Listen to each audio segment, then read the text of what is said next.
Sir আসসালামু আলাইকুম। ওয়ালাইকুম সালাম। স্যার আসবো? হ্যাঁ, আসো আসো মাসুদ, কেমন আছো? এই তো স্যার ভালো আছি, আপনি কেমন আছেন স্যার? আছি আলহামদুলিল্লাহ, ভালো।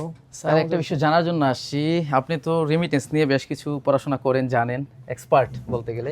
আমাকে একটা জিনিস শেখার জন্য আসছি স্যার, একটু হ্যাঁ, শিখিয়ে দেন। বলো। সেটা হলো, অনেকেই স্যার জানতে চায় যে 2.5% যে প্রণোদনা দেওয়ার বিষয়টা রেমিটেন্সের এগেনস্টে গভর্নমেন্ট যেটা দেয়, হুম। সেটা হলো স্যার অনেক ক্ষেত্রে অনেকে পায়, অনেকে বলতেছে যে আমি আমার রেমিটেন্সের টাকা এনেছি কিন্তু আমি পাচ্ছি না। আসলে এটা কিভাবে নিয়মটা, যে কারা পাবে আর কারা 2.5% পাচ্ছে না স্যার? আচ্ছা আচ্ছা, প্রথমে আমি তোমাকে বলি যে বাংলাদেশে রেমিটেন্স বৈধ পথে যদি আসে, সেক্ষেত্রে 2.5% ক্যাশ ইনসেন্টিভ পাবে।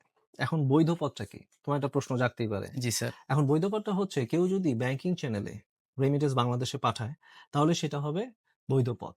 এখন ব্যাংকিং চ্যানেলে কিভাবে পাঠাবে? জি স্যার। মনে করো একজন প্রবাসী, সে সৌদি আরবে থাকে, সে তার পরিবারের জন্য রেমিটেন্স পাঠাবে।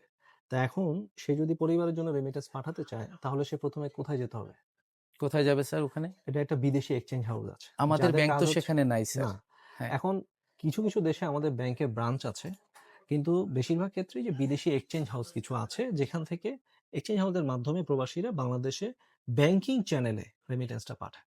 এখন আচ্ছা। মনে করো একজন প্রবাসী, সে যদি তার পরিবারের জন্য টাকা পাঠায়, তাহলে সে প্রথমে একটি বিদেশি এক্সচেঞ্জ হাউসে যাবে।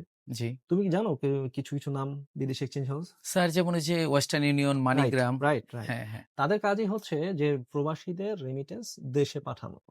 এখন আচ্ছা। হচ্ছে বাংলাদেশী কোনো লোক ওই এক্সচেঞ্জ হাউসে গেল, হ্যাঁ। প্রথমে সে তার যে অর্জিত আয়, যে কষ্টার্জিত আয়, তার একটা অংশ সে তখন দিল। সেটা কিন্তু ক্যাশ দিল, আচ্ছা। ওই দেশি মুদ্রা। ওই বৈদেশিক মুদ্রায় যখন সে দিল এক্সচেঞ্জ হাউসে, তখন এক্সচেঞ্জ হাউস বলল যে আপনি কোন ব্যাংকের মাধ্যমে পাঠাবেন। আচ্ছা। তখন সে তার যে পরিবার এখানে বসবাস করে, বাংলাদেশে। বাংলাদেশে বসবাস করে, তাদের ব্যাংক অ্যাকাউন্টে সে দেওয়ার জন্য ওখানে ফর্মে ইনস্ট্রাকশনটা দিবে। ব্যাংক অ্যাকাউন্ট না থাকলে কি স্যার রেমিটেন্স ব্যাংকিং চ্যানেলে পাঠানো যায় না? Good question. হ্যাঁ। ব্যাংকিং চ্যানেলে তোমার দুটোই আমরা বাংলাদেশে চলমান আছে। সেটা হচ্ছে ক্যাশ পিকআপ, যেটাকে আমরা বলি, ক্যাশ কেউ নিতে পারে। হুম। সেক্ষেত্রে তোমার কোনো অ্যাকাউন্ট থাকার প্রয়োজন নেই। আচ্ছা। আবার যদি অ্যাকাউন্ট থাকে, তাহলে সেটা হচ্ছে অ্যাকাউন্ট ক্রেডিট বলে। সেইভাবে অ্যাকাউন্ট ক্রেডিট হয়ে জমা হয়ে যায়। আচ্ছা। এখন এটা শুধু রেমিটার, যে ওই দেশ থেকে পাঠাচ্ছে, তার উপরেই নির্ভর করে সে কি ক্যাশে নিবে নাকি অ্যাকাউন্ট ক্রেডিট করবে। তার মানে স্যার ব্যাংকিং চ্যানেলে যদি রেমিটেন্স পাঠাতে হয়, তাকে ফিজিক্যালি কোনো একটা এক্সচেঞ্জ হাউসের অফিসে সেখানে অথবা ব্যাংকে তাকে যেতেই হবে সেই দেশে। আ এই যে একটা প্রশ্ন তুমি করেছো, বাংলাদেশের যে সকল মোবাইল ফিন্যান্সিয়াল সার্ভিস আছে যারা, সেই মোবাইল ফিন্যান্সিয়াল সার্ভিস যারা কাজ করছে, তাদেরকে আমরা বাইরে বাইরে থেকে রেমিটেন্স কালেক্ট করে বাংলাদেশে পাঠানোর ব্যবস্থা করে দিই। এটা কি স্যার বলো কিভাবে? মোবাইল ফিনান্সিয়াল সার্ভিস বলতে কি স্যার এই যে বিকাশ, রকেট এগুলোর হ্যাঁ, কথা রাইট, বলতেছেন? রাইট। বিকাশ, আচ্ছা। নগদ, নগদ। এটা কিভাবে স্যার করবে তারা? এখন মনে করো যে কেউ বিদেশে আছে। এখন তার হাতে একটা মোবাইল আছে। হুম। সে ওখানে বসে এই এমএফএস গুলোর অ্যাকাউন্ট ওপেন করতে পারবে। সেই ব্যবস্থা আমরা করে দিয়েছি। এটা আচ্ছা। হচ্ছে আমরা যে বিকাশের অ্যাকাউন্ট কি কেউ সৌদি আরব থেকেও খুলতে পারবে? খুলতে পারবে। ওরে বাবা! কি হ্যাঁ। আচ্ছা, তারপরে এবং স্যার? হচ্ছে আ শুধু তাই না, রকেটের অ্যাকাউন্টও খুলতে পারবে। যে যে সকল এমএফএস গুলো বাংলাদেশের ব্যাংক থেকে অনুমোদন নিয়েছে, নগদ থেকে শুরু করে যারা অনুমোদন নিয়েছে, তাদের সকল অ্যাকাউন্ট প্রবাসীরা বসে ওই দেশে অ্যাকাউন্ট ওপেন করতে পারবে। আচ্ছা। এবং সেই অ্যাকাউন্ট দিয়ে সে ওইখানে বসে ক্যাশ ইন করতে পারবে। এবং ক্যাশ ইনটা কিভাবে করবে? হ্যাঁ, ওখানে তো কোনো এজেন্ট নাই। এজেন্ট নাই। এখন সে পূর্বের নিয়মেই সে তখন ওই সকল এমএফএস গুলোর সাথে, ও ওই সকল এক্সচেঞ্জ হাউস যারা কর্মরত ওখানে আছে, সেই এক্সচেঞ্জ হাউস গুলোর সাথে তার একটা এগ্রিমেন্ট হবে আচ্ছা। এমএফএস গুলোর। এই এগ্রিমেন্ট যাদের সাথে আছে, সেখানে প্রবাসী গিয়ে সে বলবে যে আমাকে আমার বিকাশ নাম্বারে ক্যাশ ইন করে দিতে, অথবা এই রেমিটেন্সটা পাঠিয়ে দিতে।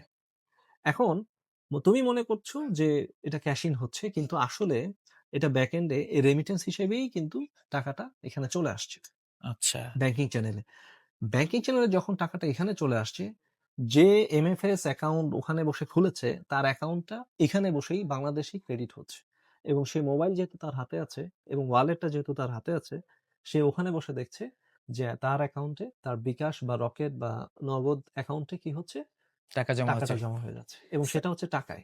তাইলে এবং স্যার সে ওখানে বসে সেই টাকা দিয়ে তার বাচ্চার টিউশন ফি দিতে পারে, সে ইলেকট্রিসিটি বিল দিতে পারে, তার যত রকম ওয়াসার বিল, ইউটিলিটি বিল, সকল প্রকার বিল সে জমা দিতে পারবে। এবং সেখানে বসে সে বাংলাদেশের কোনো এমএফএস এর অ্যাকাউন্টেও টাকাটা পাঠাতে পারবে।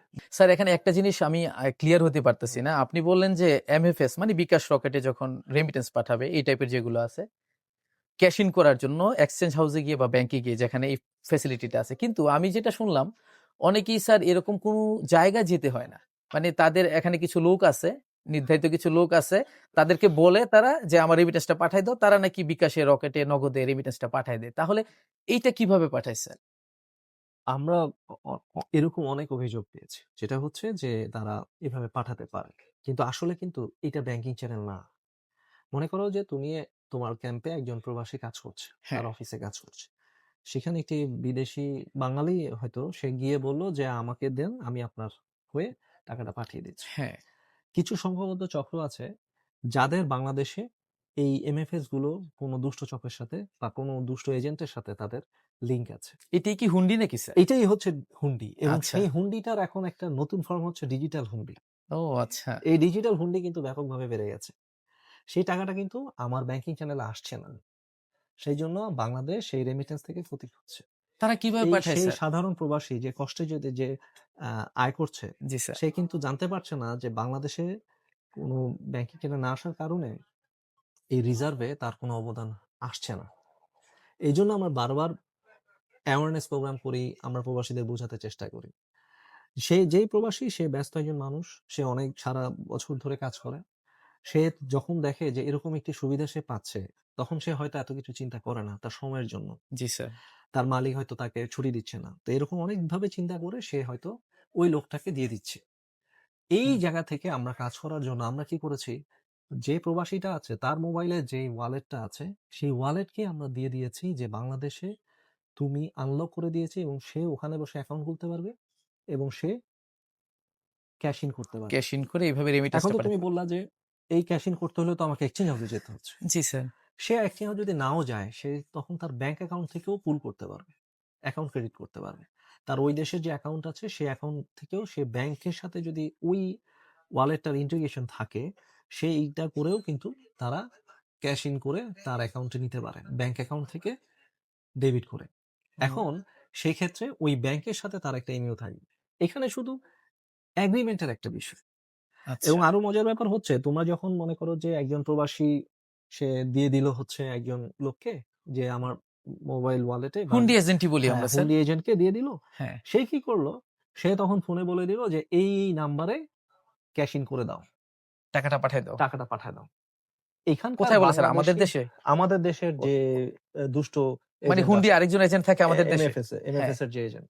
হ্যাঁ। তো সে কি করলো? ও সেই একটা এলাকায় বসে সে চারিদিকে ছড়িয়ে দিল। ক্যাশ টাকাগুলো। ইন করে দিল। হুম।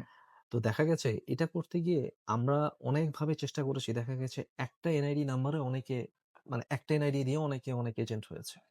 আবার একটা এলাকা থেকে শুধু ক্যাশ ইন হচ্ছে, শুধু ক্যাশ ইন হচ্ছে। আচ্ছা। সে বসে আছে একটা এলাকায়, কিন্তু দেখা যাচ্ছে উত্তরাঞ্চলে বসে আছে, দক্ষিণাঞ্চলে সে ক্যাশ ইন করছে। হুম। একটা উত্তরাঞ্চলের একজন প্রবাসী কিন্তু দক্ষিণাঞ্চলের একজন প্রবাসীকে নাও পাঠাতে পারে রেমিটেন্স, তার আত্মীয় নাও থাকতে পারে। তো এভাবে করে হুন্ডি হচ্ছে, যেটা বাংলাদেশ রেমিটেন্স থেকে, মানে কি বলবো যে বঞ্চিত হচ্ছে, হচ্ছে বঞ্চিত স্যার, হচ্ছে। বঞ্চিত তো হচ্ছে। এই জন্য আমরা চেষ্টা করেছি যে যতভাবে একজন প্রবাসীকে সুবিধা দেয়া যায়, সে সুবিধা সে যেন নিতে পারে। ২.৫% ২.৫%, বেনিফিটের শুধু যে বিষয়টা। ২.৫% না, ২.৫% মনে করো একটা প্রোডাক্ট। হুম। সে চাইলে কিন্তু ওয়েজ আর্নার্স ডেভেলপমেন্ট বন্ড নিতে পারে। তার US dollar investment bond, US dollar premium bond, এই ধরনের প্রোডাক্টও কিন্তু আছে। আচ্ছা, আচ্ছা। অনেক কিছু স্যার আমার দর্শকরাও জানতে চায় স্যার। আমি দর্শকদেরকে অনুরোধ করব আজকের ভিডিওর মাধ্যমে তাদের অবশ্যই, আর যা জানার বিষয় কমেন্টে যদি আসলে তারা জানায় তাহলে হয়তো নেক্সট এ আবার আপনার কাছ থেকে স্যার এরকম জানার জন্য চলে আসবো sure. Sir. Thank you sir. Thank you, thank you.